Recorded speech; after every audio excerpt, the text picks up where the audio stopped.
Hello everyone, स्वागत है आपका हमारे इस चैनल एनकेजीएस स्टडी पर। इस वीडियो में मैं आपको सिंधु घाटी सभ्यता से संबंधित 10 सबसे प्रमुख स्थलों के बारे में बताने वाला हूं, जो किसी भी एग्जाम में सबसे ज्यादा पूछे जाते हैं। तो ये वीडियो आपके लिए बहुत महत्वपूर्ण होने वाला है। इस वीडियो को आप लास्ट तक जरूर देखिएगा। ऐसे अगर हम बात करें सिंधु घाटी सभ्यता में, तो लगभग 1500 से ज्यादा जो है स्थल प्राप्त किए गए हैं जिनकी खुदाई की गई। लेकिन उसमें से सबसे कुछ महत्वपूर्ण स्थल ही जो है सबसे ज्यादा जो फेमस है, वहां से कुछ ऐसे चीजें प्राप्त की गई हैं जिसके वजह से वो स्थल सबसे ज्यादा मशहूर हुआ है और वहीं से एग्जाम में क्वेश्चन पूछे जाते हैं। तो हम उन्हीं 10 सबसे महत्वपूर्ण स्थलों के बारे में इस वीडियो में जानेंगे। तो चलिए देर न करते हुए वीडियो को स्टार्ट करते हैं। और सबसे पहले अगर हम बात करें तो हड़प्पा जो जगह है ना, इसके बारे में हम बात करते हैं। एक्चुअली अगर बात करें तो सिंधु घाटी सभ्यता का जो दूसरा नाम है वो हड़प्पा सभ्यता के नाम से भी ये सभ्यता जानी जाती है।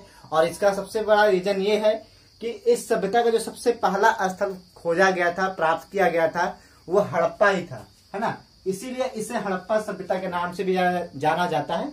और अगर हम बात करें इस हड़प्पा स्थल की, तो ये जो है पाकिस्तान में, उस समय भारत में था, लेकिन बंटवारा हो जाने के बाद अभी ये जो स्थल है वो पाकिस्तान में चला गया है। पाकिस्तान के पंजाब प्रांत में, आपको पता होगा कि पंजाब को जब 2 भागों में विभाजित किया गया तो एक पंजाब का हिस्सा भारत में रह गया और दूसरा जो है वो पाकिस्तान में चला गया। तो उस हिस्से में रावी नदी के किनारे जो है इस स्थल को खोजा गया। और यहाँ पे जो है सबसे ज्यादा जो सबसे महत्वपूर्ण चीज है वो मिला यहाँ पर अन्न भंडार, यानी कि यहाँ पे एक कह सकते हैं गोडाउन जैसा चीज, जिस तरह से अभी हम लोग स्टोरेज रखते हैं अनाजों का, उसी तरह से इस सभ्यता में सिंधु घाटी सभ्यता में हड़प्पा स्थल पर जो है विशाल अन्नागार की प्राप्ति की गई, यहाँ से खोजा गया। उसके साथ साथ यहाँ पर कांस्य दर्पण, यानी कांस्य का जो दर्पण है वो प्राप्त हुआ यहाँ पर। और यहाँ पे 837 नाम, मतलब एक प्रक्रिया है जिससे हम लोग कब्रिस्तान के रूप में समझते हैं। और यहाँ पर जो है शवों को मतलब दफनाया जाता था। ये 837 यहाँ पर मिला। उसके बाद श्रमिक आवास, यानी कि मजदूरों का आवास भी इस स्थल से, हड़प्पा स्थल से प्राप्त किया गया। और इसीलिए यहाँ से ये भी समझ में आता है कि सिंधु घाटी सभ्यता जो है वो निम्न वर्गीय और उच्च वर्गीय में विभाजित थी। जिस तरह से वैदिक सभ्यता वर्णों में विभाजित होती है, उसी तरह से सिंधु घाटी सभ्यता के बारे में ये कहा जाता है कि ये सभ्यता जो है मुख्य रूप से 2 भागों में विभाजित थी, 2 रूपों में, एक निम्न वर्गीय और एक उच्च वर्गीय। तो चलिए अब दूसरे स्थल के बारे में हम देख लेते हैं।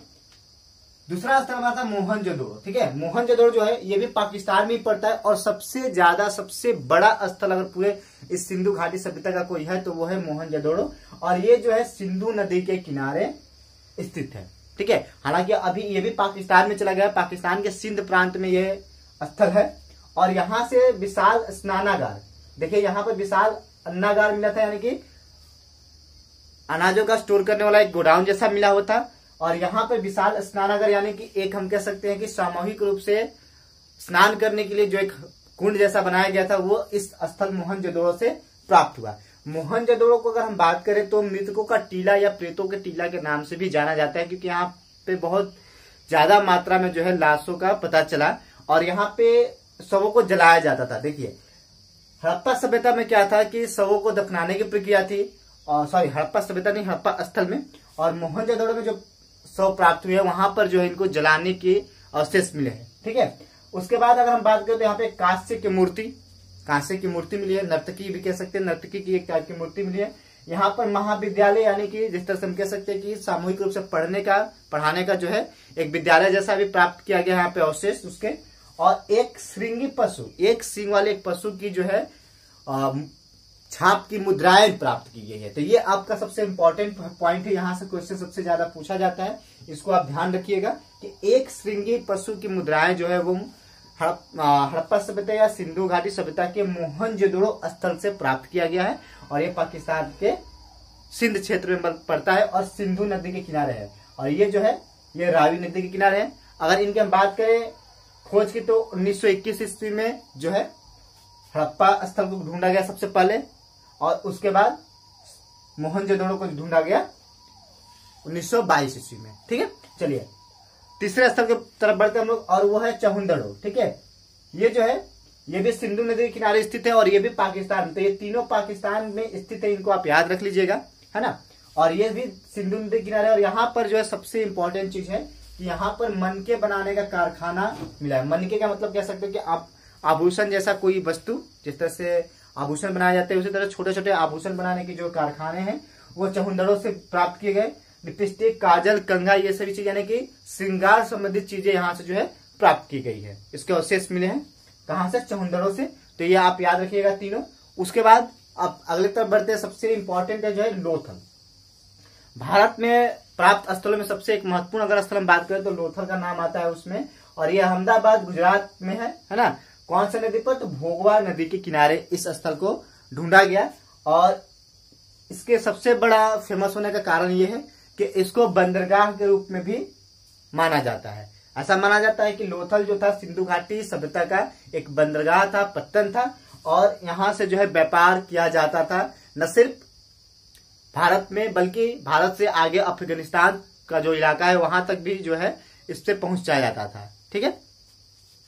उसके बाद अगर हम बात करें तो यहाँ पर अग्निकुंड मिला है, हाथी का दांत मिला है और 3 युगल समाधियां मिली हैं। 3 युगल मतलब क्या है? यहाँ पर जो शवों को दफनाया गया था वो एक जोड़े के रूप में, 2-2 जोड़े के रूप में 3 यहाँ पर युगल समाधियों का प्राप्त किया गया। ठीक है। अब माफ कीजिएगा, यहाँ पर एक चीज मैंने गलत बोल दिया कि लोथल से अफगानिस्तान तक नहीं, मतलब हम कह सकते हैं कि बंदरगाह के रूप में जो है इसका यूज किया जाता था सिंधु घाटी की सभ्यता के अन्य स्थलों के तक पहुंचने के लिए। ठीक है। चलिए आगे बढ़ते हम लोग। यहाँ पर वो स्थल है कालीबंगा।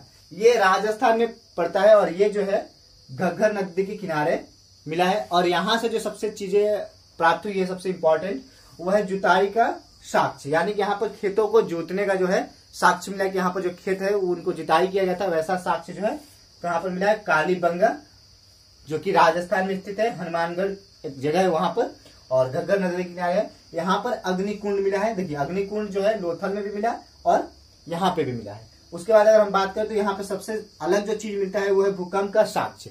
ऐसा माना जाता है कि यहाँ पर कालीबंगा में भूकंप आने के साक्ष्य भी जो है मिले हुए हैं। ठीक है। उसके बाद यहाँ पर चूड़ियां प्राप्त की गई। देखिए इस स्थल का कालीबंगा का नाम ये इसलिए पड़ा क्योंकि यहाँ पर चूड़ियां मिली, काली रंग के जो है यहाँ पर चूड़ियां का जो है मतलब साक्ष्य मिला, इसलिए इसको कालीबंगा के नाम से जाना जाता है। ठीक है। चलिए अब आगे बढ़ते हैं हम लोग। और अगला हमारा स्थल है राखीगढ़ी। राखीगढ़ी देखिए भारत में सबसे ज्यादा सबसे बड़ा स्थल कोई प्राप्त किया गया है तो राखीगढ़ी है। जिस तरह से पूरे अगर सिंधु घाटी सभ्यता की अगर हम बात करें तो सबसे ज्यादा सबसे बड़ा स्थल जो है वो मोहनजोदड़ो है, सबसे बड़ा स्थल। उसी तरह से अगर हम वर्तमान भारत की अगर बात करते हैं तो वर्तमान भारत में अगर सिंधु घाटी सभ्यता का सबसे बड़ा कोई स्थल है तो वह है राखीगढ़ी, जो कि हिसार यानी कि हरियाणा जिले में हरियाणा राज्य में, हरियाणा राज्य के हिसार जगह पे मिलता है। ये हिसार एक जिला है और ये घग्गर नदी के किनारे मिला है। ठीक है। और यहाँ पे देखिए यहाँ पे लिखा है भारत में स्थित सबसे बड़ा स्थल। और यहाँ पर तांबे के उपकरण भी मिले हैं, तांबे के कुछ साक्ष्य मिले हैं। ठीक है। तो इसको आप याद रखिएगा। भारत का सबसे बड़ा स्थल, वर्तमान भारत का सबसे बड़ा सिंधु घाटी का स्थल जो है वो राखीगढ़ी है। ठीक है। उसके बाद हम बात करते हैं बनावली। ये भी हिसार हरियाणा में है और ये सरस्वती नदी के किनारे है। और यहाँ से मिट्टी के हल मिले हैं। ठीक है। मिट्टी के हल कहने का मतलब कि एक प्रारूप मिला है, एक फॉर्मेट मिला है, खिलौना कह सकते हैं आप, कि वहां पर मिट्टी के खिलौने जो है हल के रूप में, यानी कि हम कह सकते हैं कि एक हल जो मिट्टी का बनाया गया हो वो बनावली हिसार से मिला गया। और ये क्वेश्चन पूछा जाता है एग्जाम में अक्सर, तो इसको आप याद रखिएगा। उसके बाद बढ़ते हम लोग अगले स्थल की तरफ, रोपड़, जो कि रूपनगर पंजाब में स्थित है और ये सतलज नदी के किनारे मिला है। और यहाँ से जो एक ही चीज आपको याद रखना है कि यहाँ पर तांबे की कुल्हाड़ी जो है वो मिली है। ठीक है। तांबे की कुल्हाड़ी कहाँ मिली है? तो रोपड़, जो कि पंजाब में पड़ता है और सतलज नदी के किनारे। तो ये सभी पॉइंट आप याद रखते जाइएगा। चलिए आगे बढ़ते हैं हम अपने स्थल की तरफ। और उसके बाद है ये रंगपुर। रंगपुर जो है ये अहमदाबाद में ही स्थित है और कौन सा नदी? भादर नदी के किनारे। और यहाँ पर धान की भूसी मिली है। ठीक है। अगर हम पूरे बात करें हड़प्पा सभ्यता में तो यहाँ पर चावल की खेती के बहुत कम साक्ष्य मिलते हैं, क्योंकि ऐसा माना जाता है कि सबसे ज्यादा जो है हड़प्पा सभ्यता में वो गेहूं और जौ का उत्पादन किया जाता था। लेकिन कुछ मात्रा में जो है ऐसा साक्ष्य मिला है कि चावल के भी खेती के साक्ष्य मिले हैं। तो उसमें एक आपका यहाँ पार आ जाता है कहाँ से? मोहनजोदड़ो से। ठीक है। और उसके बाद ये रहा आपका, सॉरी मोहनजोदड़ो नहीं, लोथल से मिला है चावल का साक्ष्य। और उसके बाद धान की भूसी जो यानी कि चावल ही कह सकते हैं कि यहाँ पे भी मतलब चावल का उत्पादन किया जाता था, और वो है कौन सा, रंगपुर, ठीक है। उसके बाद यहाँ पर ज्वार बाजरा के भी साक्ष्य मिले हैं, तो ये इसलिए रंगपुर बहुत इंपॉर्टेंट हो जाता है। उसके बाद है सुरकोटदा, ये जो है सरस्वती नदी के किनारे स्थित है, और कहाँ पर, कच्छ यानी कि गुजरात में स्थित है। और यहाँ पर कलश चौधान यानी कि यहाँ पर जो है ऐसा माना जाता है कि यहाँ पर जो साक्ष्य मिला है उसमें जो शव को दफनाया गया है, तो शव के जो टुकड़े हैं उनको एक कलश में रखकर दफनाने की प्रक्रिया जो है इस जगह पर प्राप्त की गई है, इसलिए इंपॉर्टेंट है। और यहाँ पर घोड़े की हड्डी के साक्ष्य मिलते हैं, उसके साथ ही साथ तराजू भी यहाँ पर प्राप्त किया गया है। तो ये 10 सबसे इंपॉर्टेंट स्थल जो है वो मैंने आपको बताया। इसके साथ ही साथ धौलावीरा, दमाई, मांदा, है ना, ये सभी स्थल भी जो है, दाइमाबाद, ये सभी स्थल भी जो है भारत में ही सिंधु घाटी सभ्यता के स्थल है, ठीक है। तो फिलहाल मैंने आपको इस वीडियो में सबसे 10 जो महत्वपूर्ण स्थल होते हैं सिंधु घाटी सभ्यता के, वो मैंने बताया। तो आशा करता हूं कि ये आपको समझ में आ गया।